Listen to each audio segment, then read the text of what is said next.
I've been calling them threads, as in loose threads. I prefer that over dumb idea. Because it was. But at the time, I didn't see it that way. I thought I was just going for a little bike ride. Across the entire width of a continent.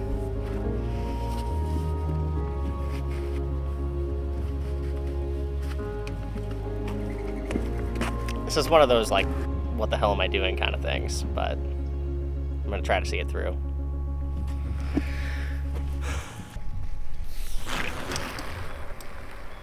Look at that. I almost looked like I knew what I was doing. I was pretty clueless.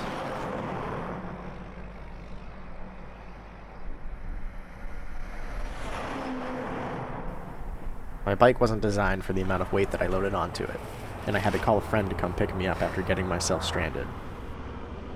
It was just the first day.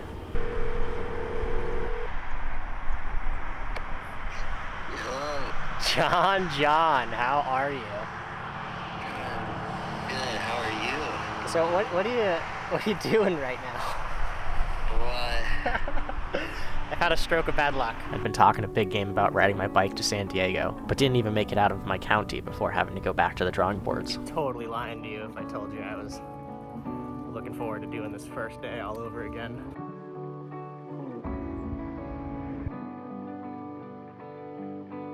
I made it to my campsite, so that's definitely progress. I did, however, get chased by a dog. Like, the scariest dog you can think of. It was a pit. I love pit bulls. This was a scary pit bull. It came out of nowhere. It had its big shoulders out, barking, chased me for a while.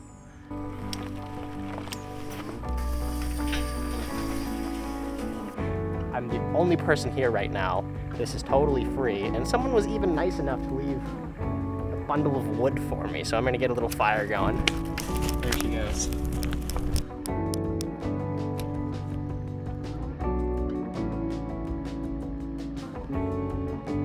Is it weird that I think cow shit kind of smells good? It's kind of weird.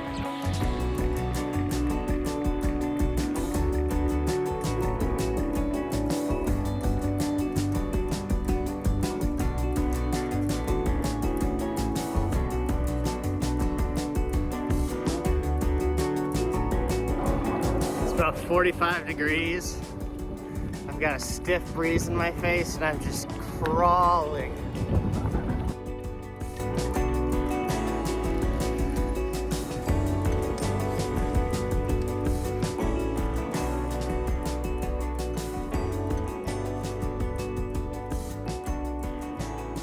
Even after making a few modifications to my bike, I was still getting flat tires and running into mechanical issues almost every day.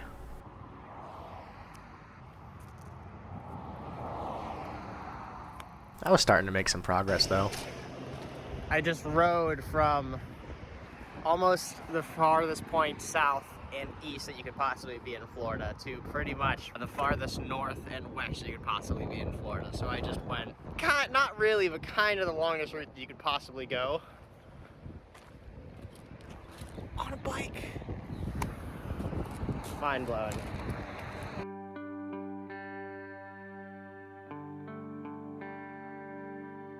I was surprised at how quickly my body became used to riding a bike every day. No longer did I dread climbing into the saddle in the morning. Instead, I looked forward to it and embraced the borderless freedom that it allowed me. They're just imaginary lines drawn in the sand anyways. Borders. Just something else we find reasons to argue about.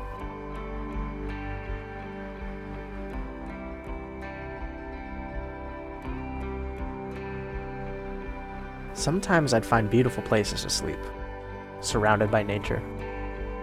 Other times, not so much.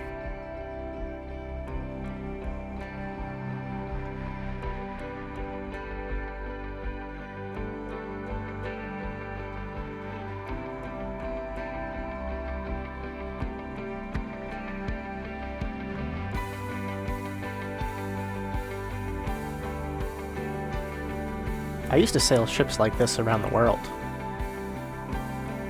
Made good money doing it too. But I always found myself daydreaming about other things. Like laundry in any available sink. It's better than nothing. So, disclaimer. I'm not actually camping every single night of this trip, although I would like to for one reason and one reason only, and that is that it is much less expensive than getting a hotel room, like what I'm staying in right now. It is always nice sleeping in a hotel room because you get to kind of reset a little bit. For instance, I'm going to make sure all my batteries are charged, and I'll have a little bit of space to tinker with my bike.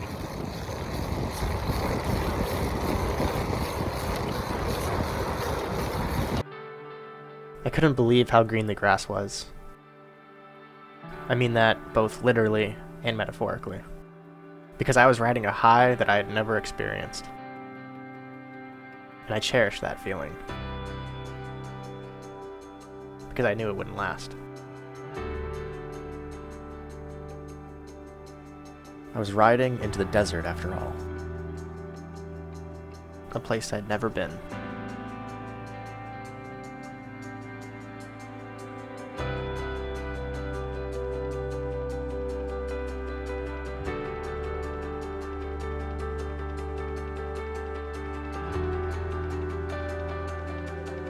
Those beautiful hues of green started to fade.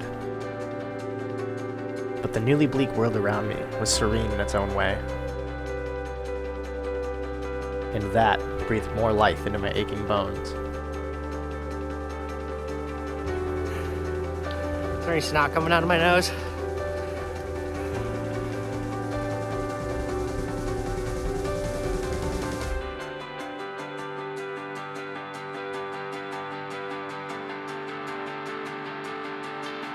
It was incredible.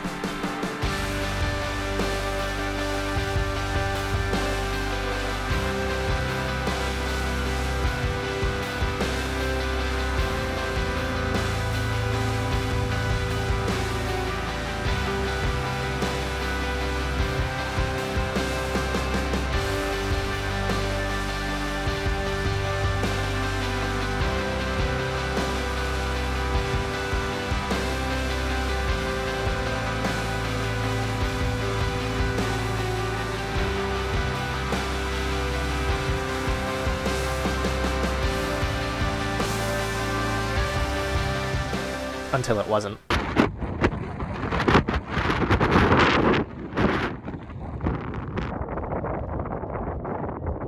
The wind started suddenly one day, and there would be no reprieve for over 1,000 miles.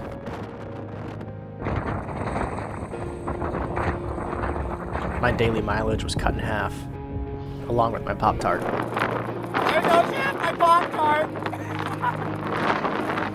My voice is cracking so bad because I've been literally screaming at the wind. All sorts of profanities. I'm giving it everything I have, and I'm probably moving 5 miles an hour. It's brutal.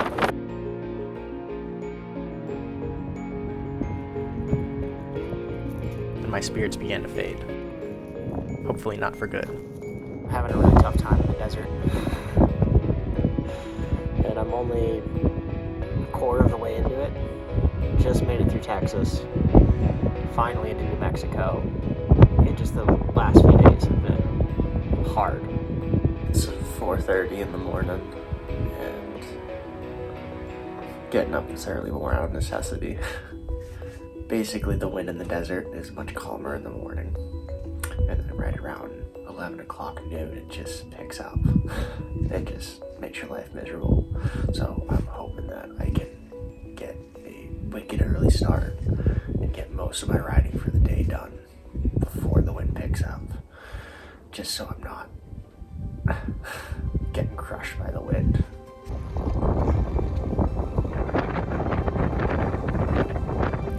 Worth every second of pain. Wow, that's what I'm riding to. I was honestly pretty nervous for this upcoming climb. I was running low on food and needed to make it to the next town before an oncoming snowstorm trapped me up there. Up and over. I had to get another head start this morning, started at 5 a.m. because really gusty day again. I'm kind of in this little canyon that's shielded a little bit by the wind, but it's supposed to be gusts up to 47 miles an hour today. I'm gonna be up there somewhere. It's called Emery Pass. I just wanted to make sure I gave myself enough time to get up there before it gets too gusty. The high winds added a new level of difficulty. Not to mention, I hadn't had cell service in days. Fortunately, the steep slopes would mostly shield me from the wind. That mountain over there, way off in the distance, that's the other side of the valley that I crossed yesterday. Like you see, I've just been climbing ever since. Going down the back side of the mountain now. And the views are just stunning. You know, I'd be lying to you if I told you that what I just did there didn't freak me out. I actually had a nightmare last night about it. There's probably a lot of you sitting at home being like, oh, what's the big deal? It's just a mountain. Well, I haven't climbed a lot of mountains, and anytime I have, I'm with people that I really trust and I know what they're doing. I'm also wicked remote. So it was just, yeah, it was nerve-wracking, but I don't know, I did it, and it was awesome. Highlight of the trip so far.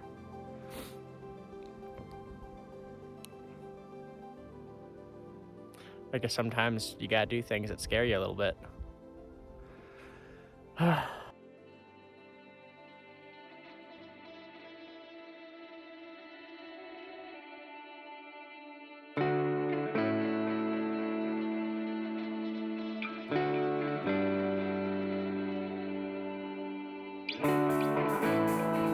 Uncrustables are still an elite snack in my mind.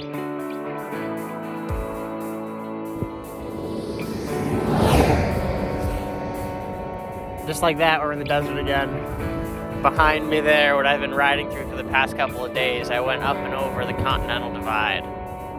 And now I just have this epic descent for, I don't know how long, but I'm going for a long time into this giant valley here with another mountain range over here. I can't even tell you what it is.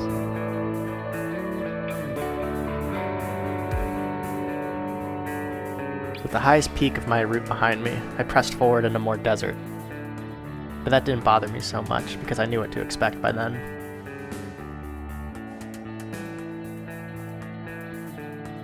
The wind backed off and I was ready to cross another state off of my list. Pay no attention to the booger hanging out of my nose in the next clip. Coldest night I've spent in the tent so far. It was 30 degrees. I was okay. My feet were a little cold, but definitely could have been warmer. Yeah, I'm about 15 miles outside of Safford, Arizona. The sun was starting to set. I wanted to make it to an RV park in there. Didn't feel like riding on the highway at night, so I just tucked myself behind these bushes here, so I was concealed from the road, but honestly not a terrible strategy, because it was free, even though I don't think it's legal. Oh, it's gonna be a brutally cold morning. Waking up with frost on your tent is never a good thing.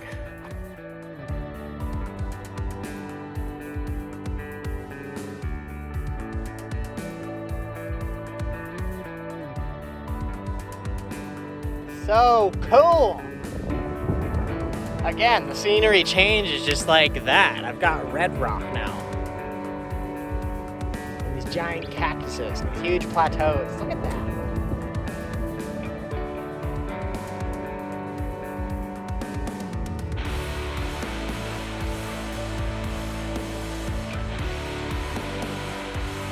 I stopped for a few days in Phoenix, Arizona to catch up with a buddy from college.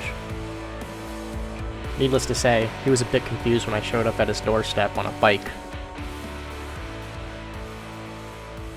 It was a nice break, but I needed to keep moving. The desert's a funny place. I don't know if anyone else experiences this, but you almost feel like you're going through a time warp just because nothing's going on anywhere. And you'll just, like, I'm sitting on my bike all day. Honestly, I don't realize I'm riding for so long, and before I know it, 10 hours has gone by and the sun's going down. Once again, the scenery changes in an instant. I was in the mountains. I don't know, 30 minutes ago. I'm pretty sure that's it. That mountain range off in the distance, that's my last up and over.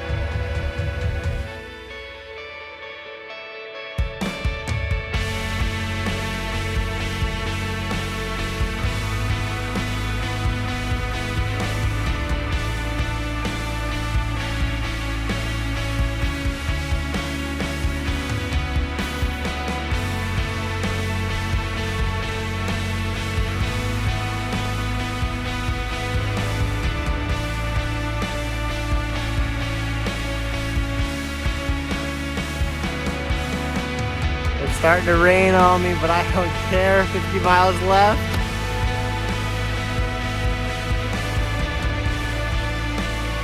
You're gonna think I'm crazy, but I can smell the ocean.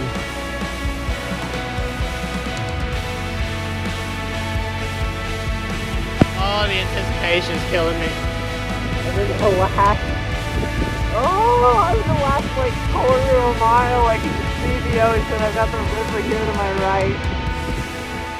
Ah! Oh my god, I can't believe it. That's the Pacific Ocean.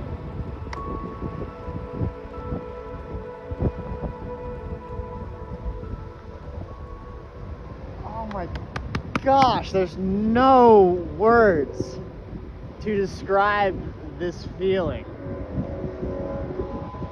Come on, man. Plane taking off, ruining my moment. Give me a second. I had 3,000 miles to think of something profound to say, and nothing.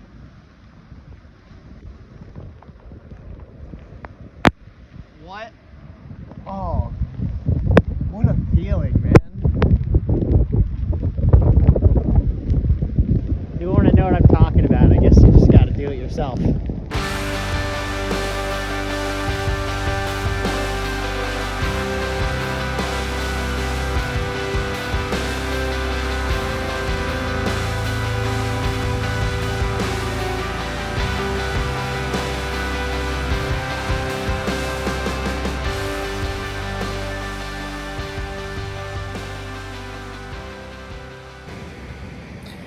Strange feeling.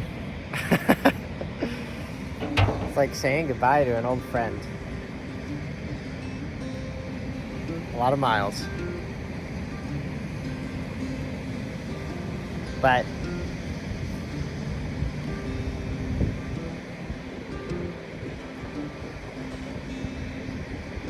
it just ended up collecting dust. It really would. Because I'd build a different bike if I was going to go touring again, and I don't expect this to go touring anytime soon. So, it's going to get better use this way.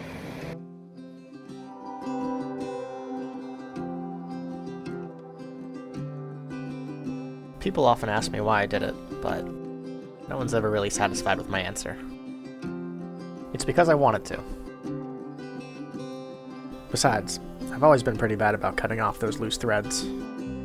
I have a habit of pulling on them until I see what's tied to the other end.